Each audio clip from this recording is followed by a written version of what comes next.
there were definitely a bunch of phases in my life where it's like maybe my parents knew that I was like bisexual Hmm. or Hmm. pansexual or something. And then maybe they found out that I was also polyamorous. And then maybe at some point they like found out that I was also kinky or just like, inferred it over the years. And then maybe we actually had a conversation about it one day. And then like a couple years ago, like I had an actual like really involved conversation with like my parents about being a trans woman. Hmm. So it was like a lot of different phases. So, if you've been listening over the last few months, you will know that there is a thought forming for me, and it's been coming up in a few of the conversations that I've been having with different guests.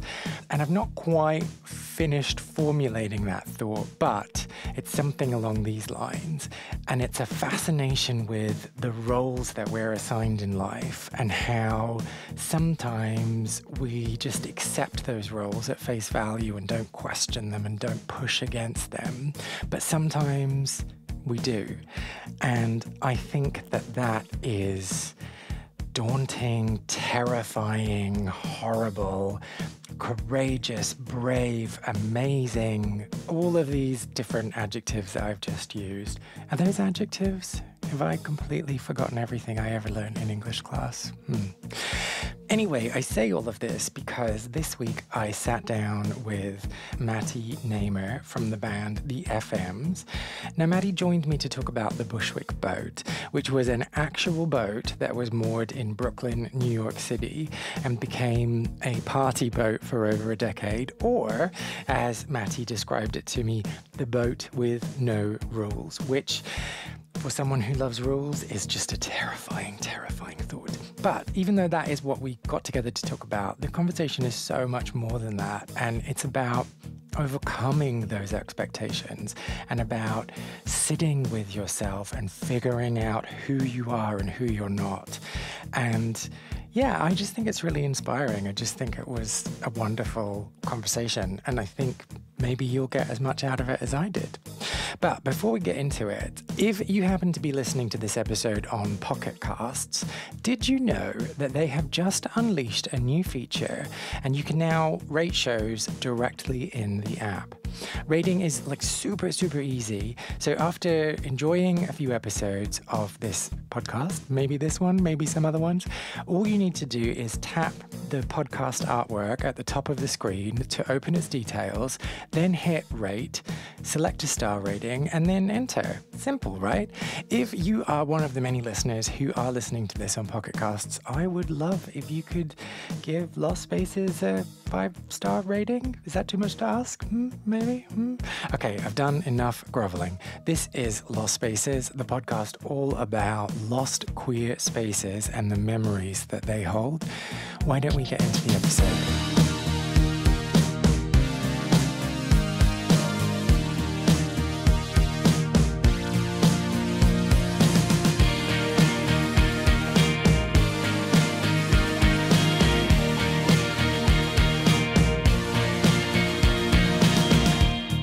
I think I want to start at the present because I feel like that'll help tell the story of the past. So now I'm in my mid 30s and I identify as a trans woman. I identify as somebody to whom kink is very important. I consider kink like a big part of my lifestyle and how I relate to my partners. And also have always been pansexual as well. And as like queer people, gay people, however you like identify that is like pretty much outside of the cis het universe goes, like you kind of know that coming out is not like a finite point in time. It is a journey with many, many chapters. So early 20s me was nowhere near as fully actuated as I am now. I had at that point had some experiences with gay men. I had like already at that point like lost my gay virginity. I'd lost my hetero virginity. I was probably mostly playing and like having sex with women at the time. And I think if you asked me like at the time how I identified, I would probably tell you I was like cis, I was like pansexual, and I was like kind of a dom leaning switch as far as like my kink identity. And I guess just going back to the present Do for we a need to? moment. Oh, sorry. Yeah. This is a moment where I'm not sure if I should treat the listeners like they're idiots or not. I think they probably know what cis means. I think they probably know what pan means. Do they know what dom leaning switch means? Can we Well, just break it down yeah, quickly? let's just break it down, right? Just in case. So BDSM often involves power exchange, and a dom would be like more of a dominant person in that dynamic. A sub would be more submissive in that dynamic. So when it comes to like power exchange or the doing, you know, if you're the person like getting whipped, you'll be like more submissive, or like a bottom. You know, dominant might be like the person doing the bondage, doing the tying, doing the whipping, providing the commands in that kind of like play space. And so like a dom leaning switch might be somebody that like more often than not dominates, but like does switch from time to time to be like a submissive.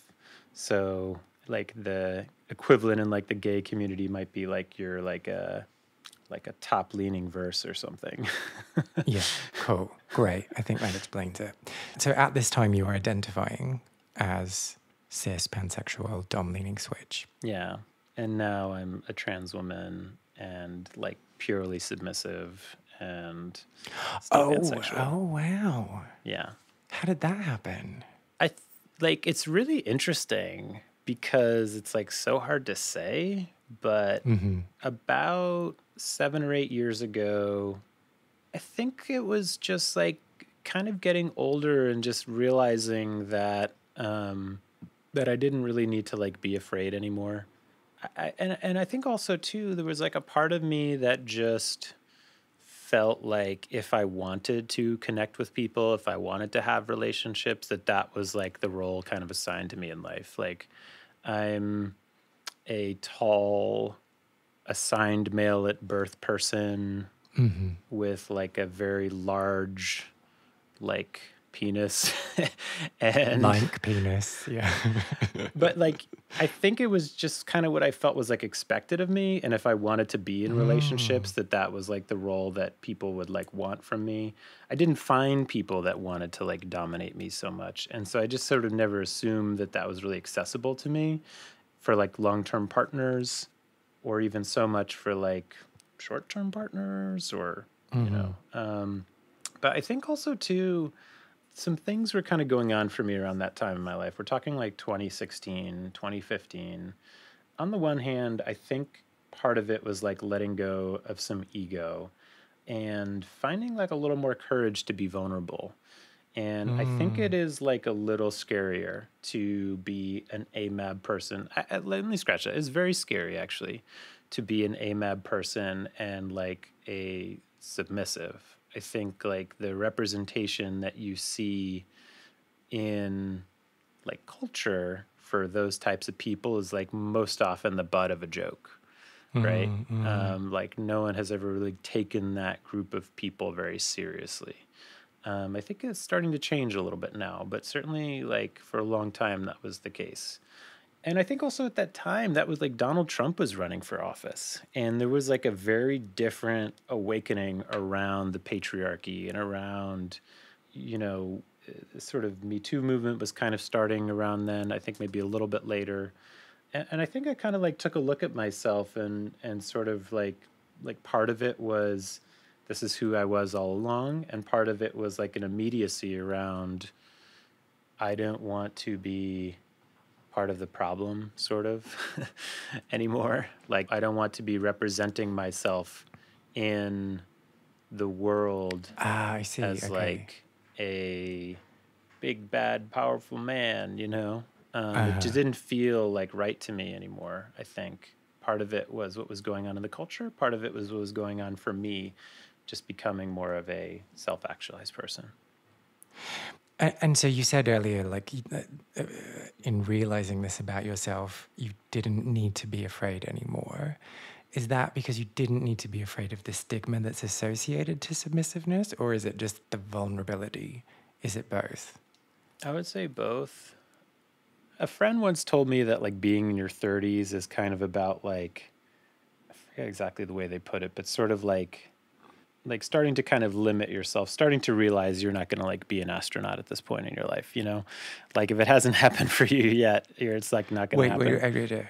Wait. What are you saying? That my dreams of being a ballet superstar are not going to come to fruition? You know, maybe a ballet superstar. I couldn't tell you exactly the thing, right? But like, I think for sure, like for UK, like probably not a professional footballer at this point. Well, I don't know. damn it. Okay.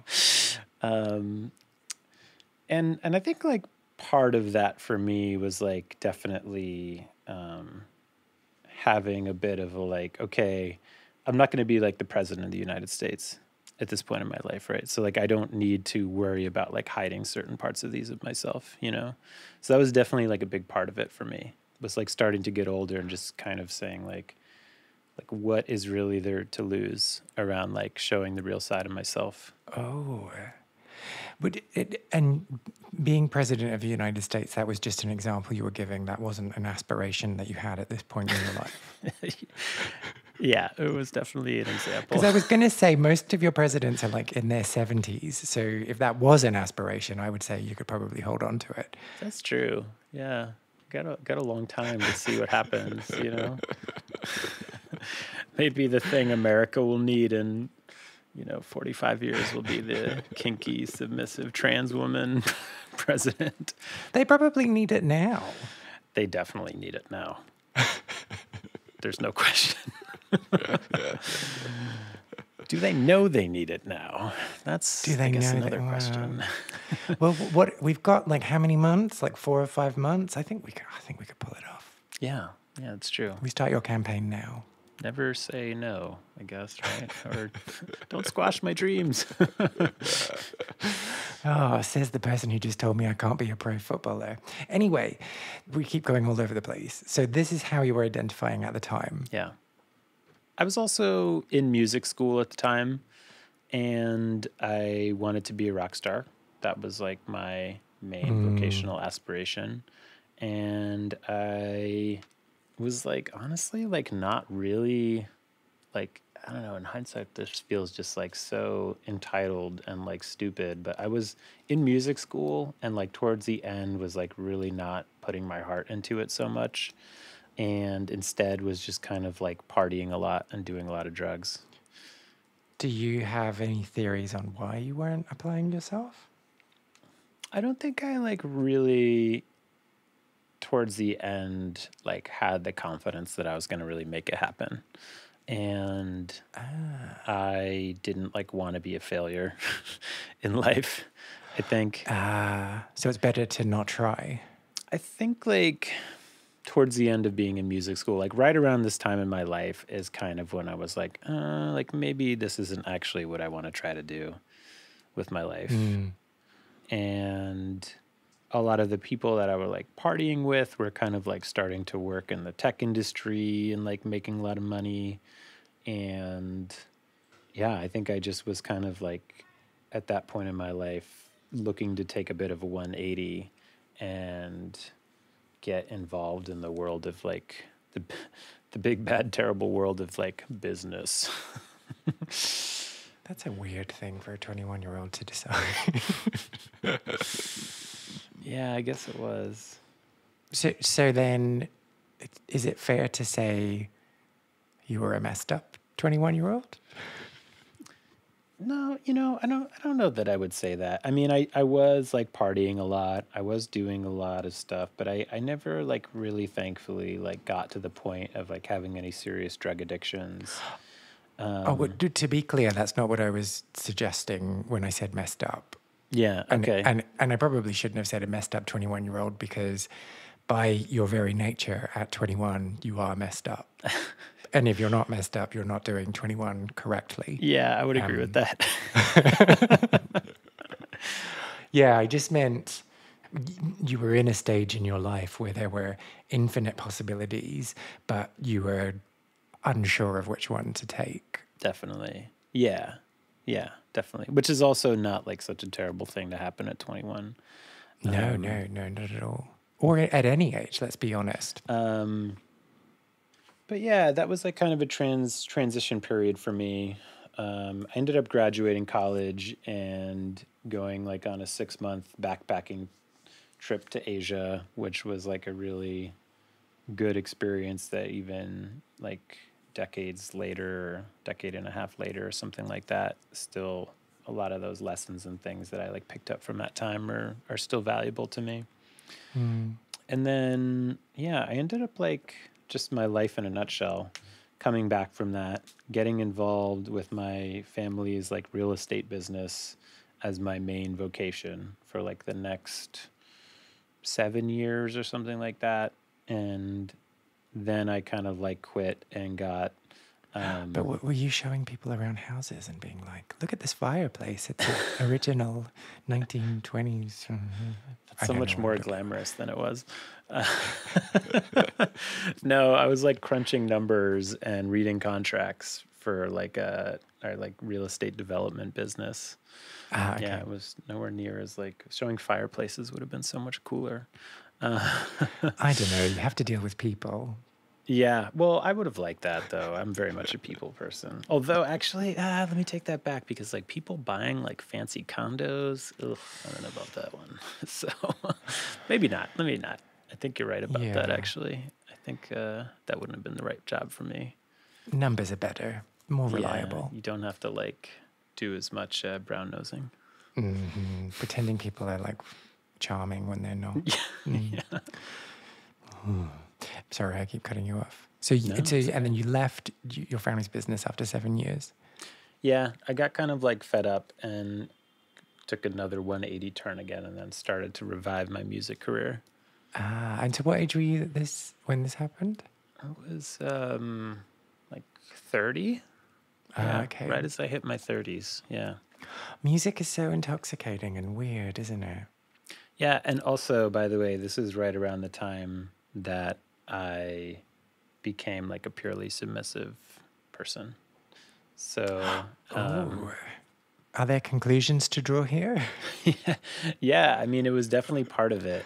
This was like definitely a period of my life where I was going through a lot of changes. And I think like a big part of it too is I formed my band, the FMs, which I still am doing and still trying to, become the next David Bowie or whatever. And at this time, actually, too, I started identifying as like a genderqueer person, like in a non-binary person. I hadn't like fully said like, yes, I'm a trans woman yet, but I wanted this like band, this project to be very honest. And so I became out about being genderqueer. I became out about being kinky. And those things were like part of this band. They were like part of how I dressed when I performed. Having the desire for the art to be honest gave me a little push in the back off the ledge to like being really out. I mean, it was a little scary at the time, like thinking about that, like, okay, this is out there and it's going to be out there forever now.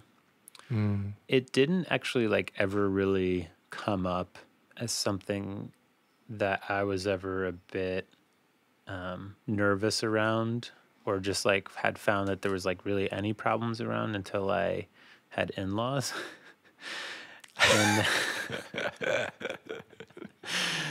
And then I was like, oh, like, well, like maybe they don't need to know like how kinky I am and stuff like this, I'm assuming they're not going to be ending up listening to this, but it'd be kind of awkward if they did. Well, if they are, hello. Welcome to the show. I love you. You're wonderful people. Thank you for being so tolerant of me. Well, okay, so before we get to the in-laws, the first question I have is, what came first, the creation of the art that was conveying your true self, or the telling of your family? I think it was probably somewhat simultaneous, but I think, as I mentioned like before, like coming out has been a really long journey for me. And I actually forgot a really important one too, is that I'm also polyamorous. So I think that like there were definitely a bunch of phases in my life where it's like maybe my parents knew that I was like bisexual or pansexual or something. And then maybe they found out that I was also polyamorous. And then maybe at some point they like found out that I was also kinky or just like, inferred it over the years. And then maybe we actually had a conversation about it one day. And then like a couple years ago, like I had an actual like really involved conversation with like my parents about being a trans woman.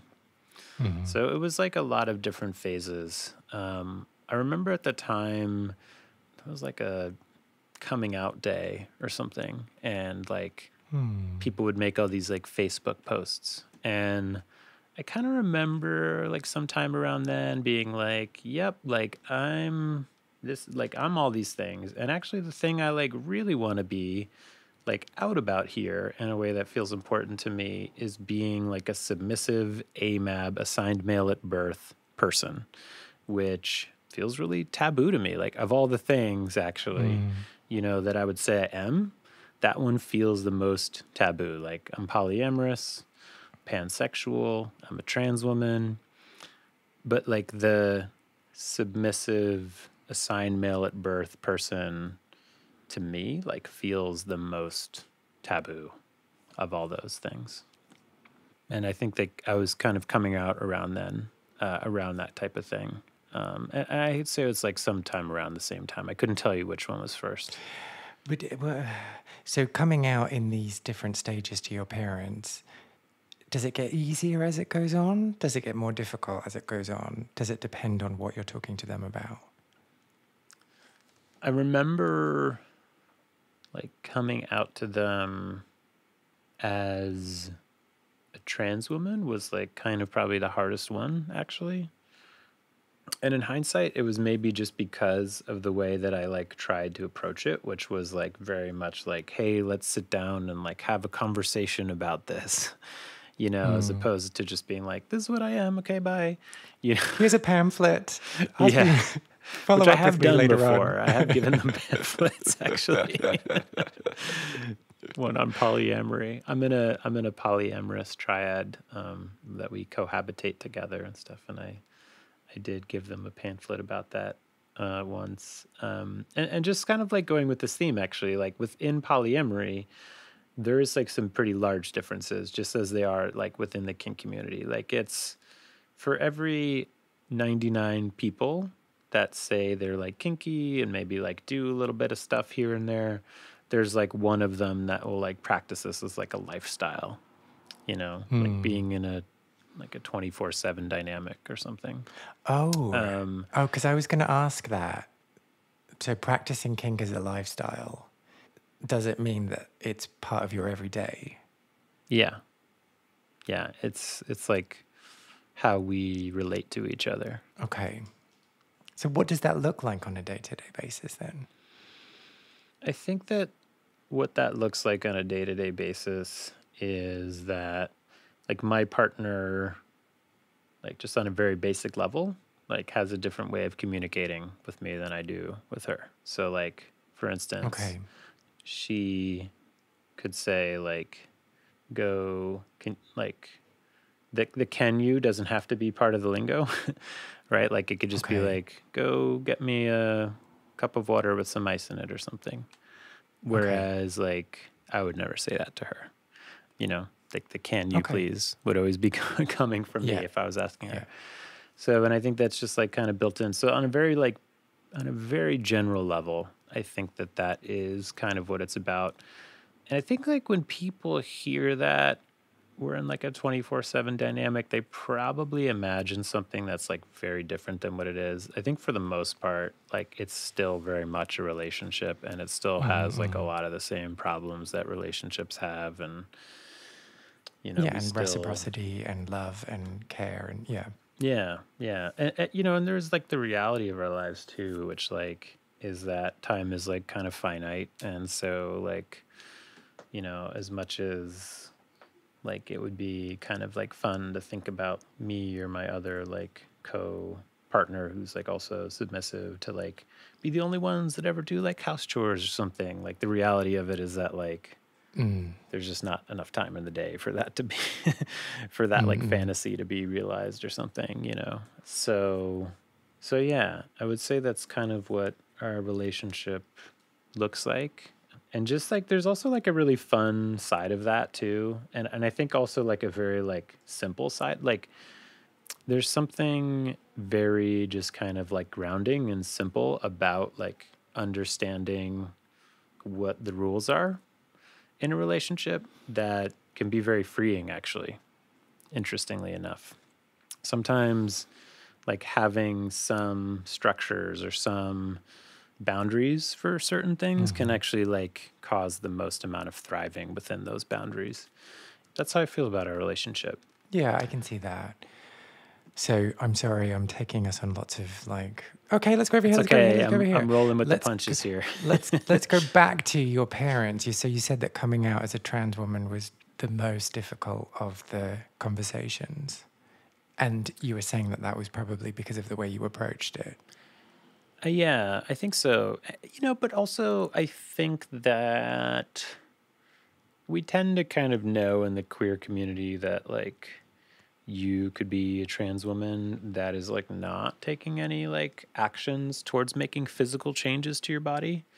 But I think that a person from the boomer generation who is like a cishet parent might immediately think like, oh, like trans women, you're gonna like have bottom surgery, you know, like it's like the first thing they think of. They probably don't use that terminology in their head though, do they?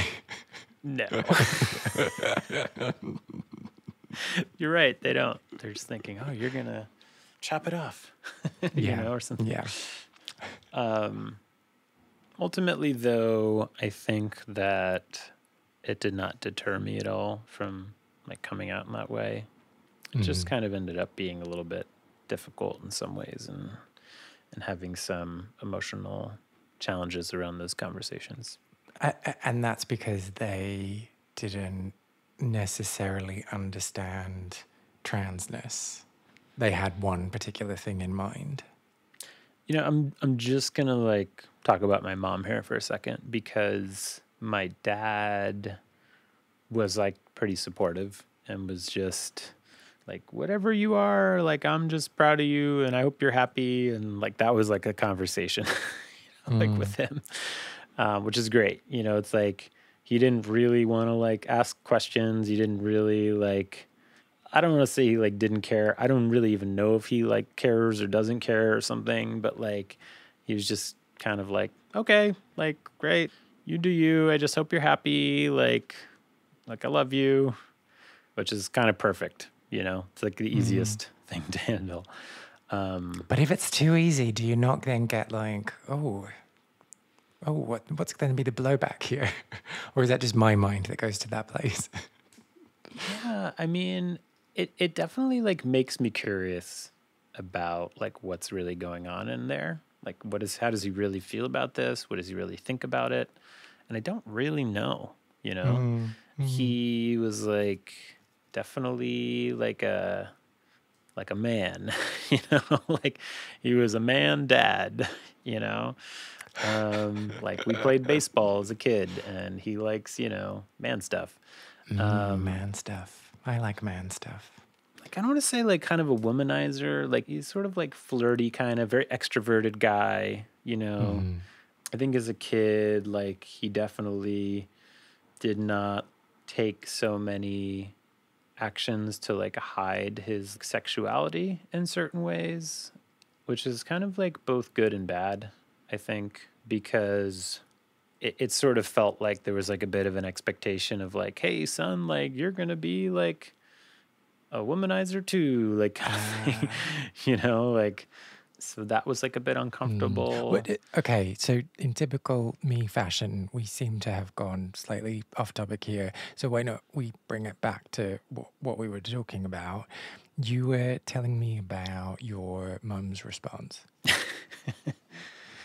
Yeah, I'd say like especially recently I've had more of a challenge like with her in communications. I sort of got into a fight with her around the time I came out as a trans woman where she kind of would like make a lot of these like catty remarks about like stuff I was like wearing. And not even like, oh, like that's like not boy stuff or macho. She'd be like, oh, well, that skirt's very matronly. Like, you should think about a different style or something. Or she would be like, oh, like that's too slutty or something. Like, I can see like your like butt if you like angle it in the wrong way. And I'm just like, it felt kind of like passive aggressive. It's like, okay, well, if you're going to like be a woman, you're doing it wrong, like kind of a thing. And like had a conversation with her at the time where I was like, can you like please stop doing this? I think maybe she said like, okay, I will, but then she like didn't. And then I got really upset about that. Yeah, that was like a big part of what I remember from that conversation, around that time. So then my assumption is that your mum isn't like my mum and is always critical of everything you do. I wouldn't say that's entirely not true. She is a mum after all. I also don't want to be like, I want to be fair, and I don't want to make like a completely sweeping statement about at least my mom. I don't know anything about, your relationship with yours, but like, it's sometimes hard to like to proclaim such like big absolutes. I don't think she's always critical of me, but like, has a lot of unsolicited opinions, let's say. Freely given. Okay, so let's go back then to Bushwick Boat. So before we started recording, we were talking about the queerness of the boat and whether it was queer or whether it was not queer. Yeah. And although most of the events there were not explicitly promoted as queer or run as such, you said that there was an inherent queerness to it. Yeah, definitely. It's interesting to think about, first of all, like what queerness means. I think that's a good place to start with this conversation. So, like, I was like kind of a big part of this like New York City Burning Man community. And I think like most of these people in that community, in the community of artists and Bushwick people, sat somewhere on the Kinsey spectrum, at least, we're like at least bi-curious, right? Even if that wasn't like their main thing. And so, we might define a lot of those folks now as queer. I take a pretty open-ended view towards what that word means. I think you get to self-elect. I think if that term feels to you, it helps identify you, then you should have access to that term. And I think it can show up in a lot of different ways. I think that, we sometimes think of queerness as like a purely sexual orientation thing, like somebody who doesn't just have partners who are of the opposite sex. But I think sometimes, like, if you are a cis man and you play like primarily or even exclusively with cis women, however, you do so in a very queer way, maybe you pretty much like only get pegged or you like submit to those women, that's like pretty queer, But why is it pretty queer? Because it's not heteronormative. Yeah. Okay. Yeah. I mean, I think that it really bucks tradition in a big way in terms of like how people are expected to have sex, how people traditionally have had sex in more formal society. Formal sex, yeah. Formal sex, yeah. The best kind.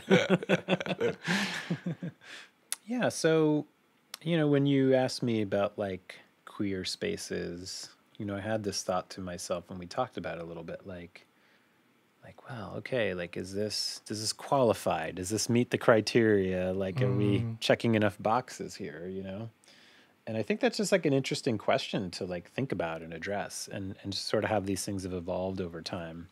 Yeah. And I'm like a total fence sitter, so I'm not going to like challenge you in a very direct way in what I'm about to say, but I'm going to go around the houses and talk a lot and then ask the question and then be like, well, so sorry. But what do you say to those people who are like, if everyone can be queer, then no one's queer? There needs to be some parameters. Yeah. No, I mean, I think that's a really great question to ask. I think it's a legitimate question to ask.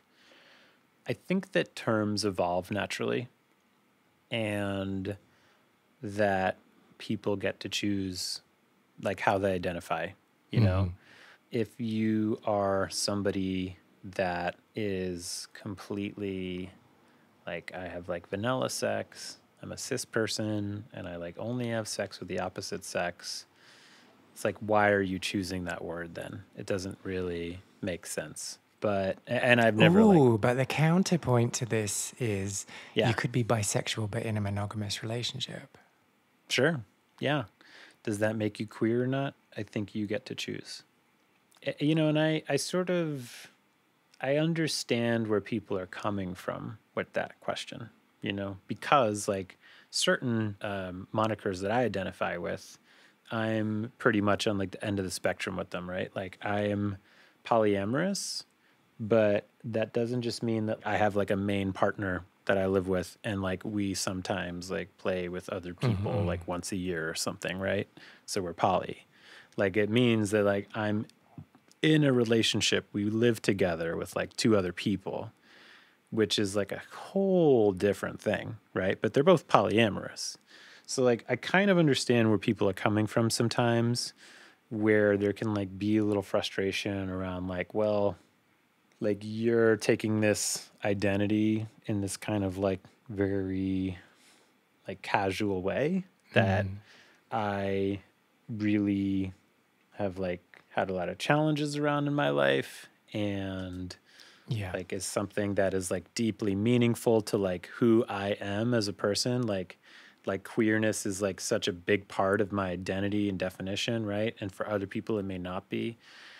But I think that there's just like no way to really reconcile that. I guess I believe that like people have the right to like choose how they identify. And I presume that like usually there's some kind of reason for why they might. And not everyone has the same definitions for these things, you know? Yeah, yeah, and absolutely. It becomes super problematic when you start policing things and you create all these weird, toxic side quests. No, that's not what I'm trying to say. It's like Toxic. gatekeeping, right? Yeah, Like who gets to be the gatekeeper then, you know? yeah, It creates a lot of issues, I think, when you start to tell somebody like, no, you're not that thing, that's not what that means. Like you don't also get to like own the definition of it either. Nobody gets to own the definition of it no, either, you know? There is no objective definition for a word. There is no objective definition for a term like queer especially. And that term has evolved a lot over time. It used to be a really terrible slur that people had to endure. yeah. And now it's something that we really celebrate. We've completely reclaimed that term, and it's something really positive now.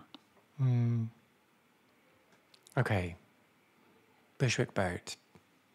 So the Bushwick Boat was, of all the underground venues, of all the venues that I experienced in this kind of golden age of like being in a big community, going out a lot, partying a lot, was the one that I was most connected to during this time of living in Bushwick from 2007 to 2020. It also was in many ways, not even in many ways, it was also the most unique and like in many ways the most like grandiose. So the first question that anybody who's like familiar with New York City would ask when I would tell them that we had a 150-foot long ferry boat that could hold over 1,000 people on it in the middle of Bushwick, they'd be very confused because nobody really thinks that there's even any water bodies in Bushwick.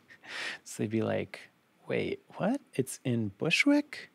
But like, is it on land? Like what? Like be very confused. And basically the reason they'd be very confused is there is a body of water called the Newtown Creek.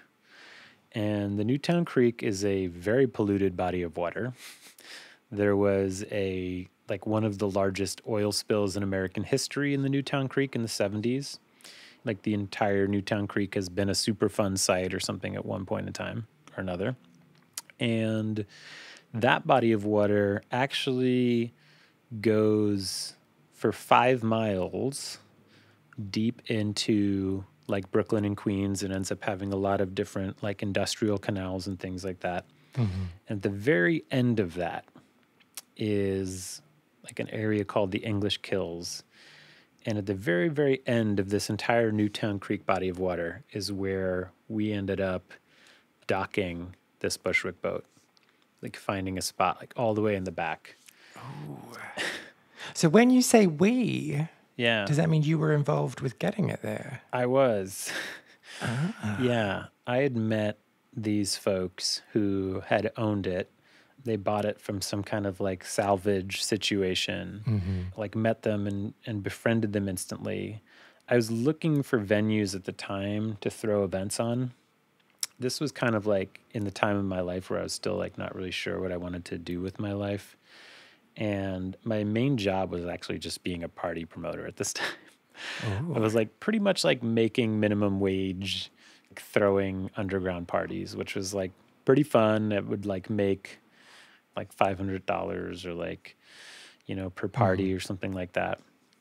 And looking for a place to kind of like find this stuff, befriended these folks. And at the time, like nobody had any money and they were like kind of really struggling. Long story short, I think I maybe like chipped in like $300 or $400, and we were able to move this boat to like a new location. So where was it? It was further up the creek. Oh, okay. It was further up the creek. It was kind of illegally docked. And so it was like kind of getting to the point where it was like, okay, you guys need to like move this thing. Can't just be like docking a 150-foot boat like illegally. They actually found like a landlord to pay rent to that had like property along the water there. And that began an era, really. When we first moved it there was a underground party happening every weekend night where there'd be like over 1,000 people at each one. There were 4 levels, a lot of art installations and fire performers and people doing circus performances where they would like grill entire octopuses with like a flamethrower and just like all kinds of like like it was an actual thing I had at one of my parties. Where do you book people that do that? In Bushwick, USA. So I'm slightly struggling to picture it. 150-foot boat. What's that comparable to? Well, I mean, it's a big ferry boat. It's a passenger ferry boat. So, like, if you imagine a passenger ferry boat so the boat originally was commissioned to ferry passengers between New Bedford, Massachusetts, and Martha's Vineyard, which is like a little vacation island off of Massachusetts that's full of a bunch of wealthy people. And I think it was rated for like 650 people. So it's just like a giant ferry boat, basically. Okay, so that's helpful. But do you remember, like obviously you were involved with taking it from where it was to where it was going to be, but do you remember like the first time that there was a party there? And the first time you were at a party there? That summer is like a bit of a blur. Like I couldn't tell you like all the things and exactly which nights they happened. And I don't think it really like matters so much for the story, but like definitely it was powerful. It was like really powerful to activate a space on your own terms like that. That was so unique. Also like where it was docked across the canal was like the waste management facility for like all of Brooklyn. So it just like constantly smelled like trash. But like there's something like so liberating in the fact that you're like nobody lives around here. You know, like we can do whatever the fuck we want. Like we can shoot off like fireworks. We can have giant flames. We can like, there's just no regulations that we have to like adhere to really, you know? And that Wow. was like, this so liberating, so powerful. So what's the most extreme thing that you did then? Ooh, that's a great question. So there were a lot of years that I spent at this place in a lot of different phases. I spent a lot of time doing drugs at this place. You know, we're talking about like a 13-year like relationship that I had with the Bushwick Boat up until COVID began, really. Towards the end of that span, I was producing a party called Subvert, which was like smaller than some of those initial ones. We usually would have like 300 people or so. But it would be like a combination of having live music and like a kink dungeon. And over this like period of 13 years, there was a lot of drugs, a lot of sex that I had on the boat. I remember a lot of like funny moments, like I was like just about to tell a story of like somebody getting really plastered and trying to like cheat on their girlfriend, and then I was like, you know what, maybe I won't actually tell that story. That's maybe not, maybe not like my story to tell. Sounds like maybe you did tell it. I didn't name any names. Okay. But, I think that I have not had a lot of experience peeing on people in my life. However, Yes. at one of these parties once, somebody who's now a really close friend of mine, they were in one of the bathtubs and we were having a party, and I think we were all on drugs, and it was like a sex kink party, and they were like in their submissive headspace and wanting like their friends to pee on them. And I, at this point in my life, already much like, well, like I'm the bottom, like I'm the sub, like I don't really do that, you know? But for whatever reason, it ended up happening. I actually had like a chastity cage on, which like maybe not everyone knows what that is exactly. Oh yeah. But like, No. I just assume everyone's filthy sometimes. But yeah, explain it. it's basically like a, not always metal, but in this case, like a metal cage basically that like fits around your cock and balls. And it kind of like prevents you from getting an erection. And long story short, I ended up peeing in this friend's mouth, like through my chastity cage. And it was really silly and goofy because I was just kind of like dribbling it out, like one drip at a time. And I would like have like a little drip and they'd be like, ah, you know, and then like another drip would come and they'd be like, ah, you know, and it was such a silly, funny scene. I think they were like turned on, but it was also like really funny and silly for me. But surely that's not the most extreme thing. Come on. I don't know if it's the most extreme thing. Probably isn't, but it's definitely one that I just thought of. I don't know, like, what is extreme exactly? You I don't know. I Well, mean, just like when you were talking about letting off fireworks on the boat, I think that's pretty extreme. okay. So this is pretty wacko, but at one point I had a friend who built a water slide off the top of the boat, which... Not into the polluted river. So this actually was a time when the boat like did actually move a few times. Okay. Like we moved it from this spot. And so this was actually in Jamaica Bay. So not into the polluted river. That spot is actually very dangerous to swim in. Sometimes like some people have fallen in and stuff, but it is really, really gross. It is really gross water. There's at the bottom of there something called the black mayonnaise, which I don't even think I need to tell you more about that. But like... Maybe you do.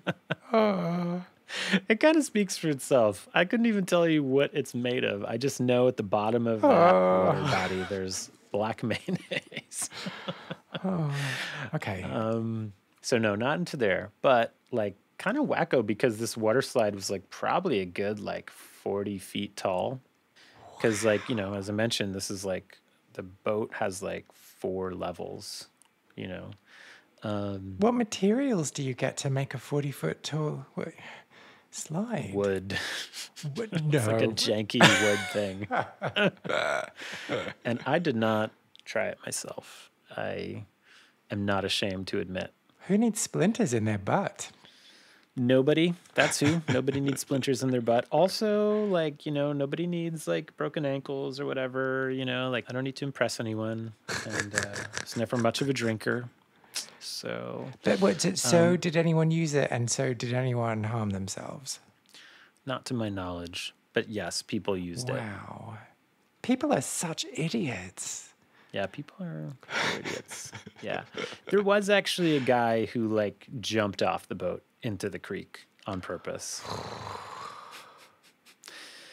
And the management was not happy about this. I was kind of part of the management, but like it was just like, no, you can't actually do that. That's not okay. We had to like fish this person out, and like it was like, nope. I take it back what I said before about there being no rules. That was kind of like, don't do that. Like, If you see that's black not mayonnaise, do not touch it. Yeah. yeah, don't know what you were thinking there, but don't do that. Yeah, man, there were so many crazy things that happened on that boat. And so what happened with the Bushwick boat? For years, there was fundraising that tried to occur to save it. Mm-hmm. And basically, like with these boats, you are supposed to dry dock them. Like, so basically take them out of the water and you have to repair the hull, like with these steel ships, yeah, right? Yeah. Because the hull just starts to like rot away over time. And that was like going to be something that was going to be very expensive to do, like hundreds of thousands of dollars for a ship this size. More problematically too, over time, the bill of what that would be kept going up. I think it's supposed to be done like every 7 years or something. And it was starting to get to the point where it hadn't been done for 15 years or something like that. You know, it was then like a matter of like, okay, we don't just need to like pull it out and repaint it. We need to pull it out and like weld new steel to it. We need to like build it a new hull almost. And so, you know, as it is with like a lot of things, cost started to outweigh the kind of like value of it almost, you know? So ultimately, it's kind of amazing it lasted as long as it did.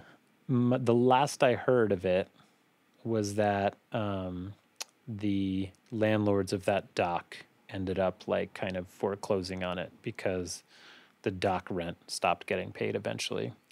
Okay. And I pretty much like stopped being involved 4 years ago once I moved to Ithaca. But yeah, it had this incredible run for a long time. We're actually surprised that it didn't sink. Like we thought for sure it was gonna like sink by now. You know? And your relationship with the boat, if we can call it that, was over a 13-year period. What do you think that boat taught you about yourself? It taught me that there can be really huge rewards that come from doing nonsensical things at times. These communities, that community, I would put a lot of like blood, sweat, and tears into things at times. I would produce events, barely sleep for days to try to like make them happen, you know, just like a lot of hard work.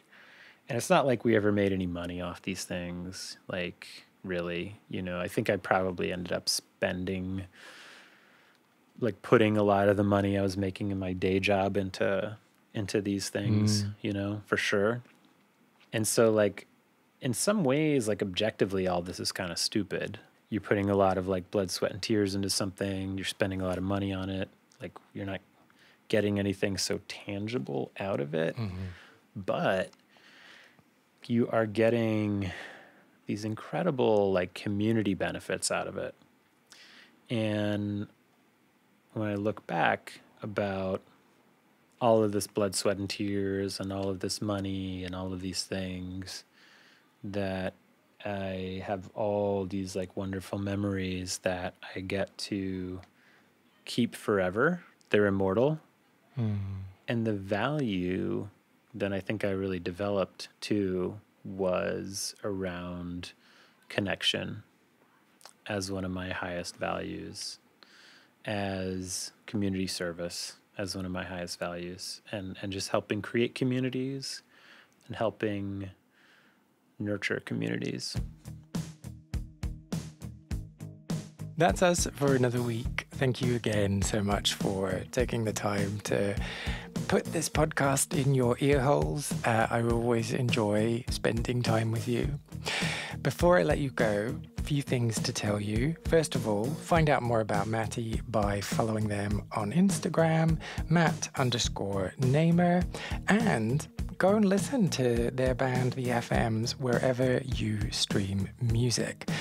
I would also love a bit of love, so why not reach out to me on TikTok or Instagram at Lost Spaces Pod. I think that's it. I will see you next week. So long for now.